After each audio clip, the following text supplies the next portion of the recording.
নমস্কার, welcome back to our channel Babusona CCTV system. আজকের এই পর্বে আমি আপনাদেরকে দেখাবো যে কিভাবে একটা আইপি ক্যামেরা সেট আপ করা হয় এবং কি কি লাগে। তো চলুন আমরা প্রথমে দেখে নিই কিভাবে আইপি ক্যামেরা সেট আপটা হচ্ছে।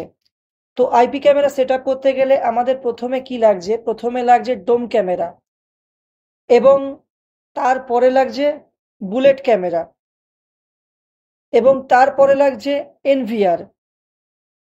তো অ্যানালগের ক্ষেত্রে আমাদের লাগে ডিভিআর এবং আইপি ক্ষেত্রে আমাদের লাগে এনভিআর, যেটাকে বলা হয় নেটওয়ার্ক ভিডিও রেকর্ডার। এবং তারপরে আমাদের লাগছে পিওই সুইচ।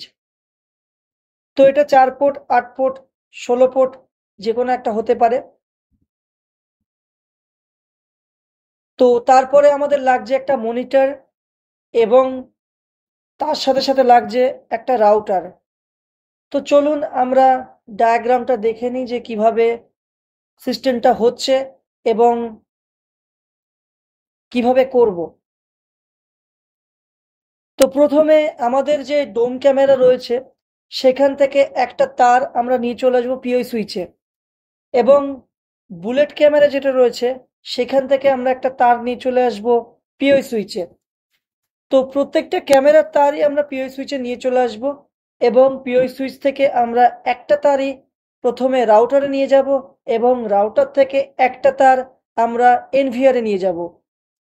তো আইপি ক্যামেরার ইনস্টলেশন প্রসেসটা খুবই ইজি এবং এনভিআর থেকে আমরা একটা ভিজিএ কেবল নিয়ে যাব মনিটরিং করার জন্য।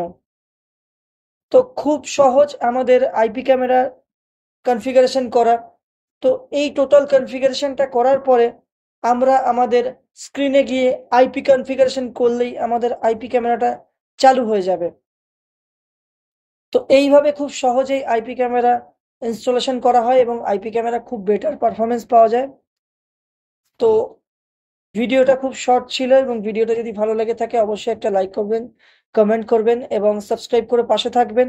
এবং আফটারে আমি ভিডিও আনবো যে কোথায় আইপি ক্যামেরা লাগাবেন এবং কোথায় অ্যানালগ ক্যামেরা লাগাবেন, কোথায় কোনটা লাগালে বেটার হবে। ধন্যবাদ।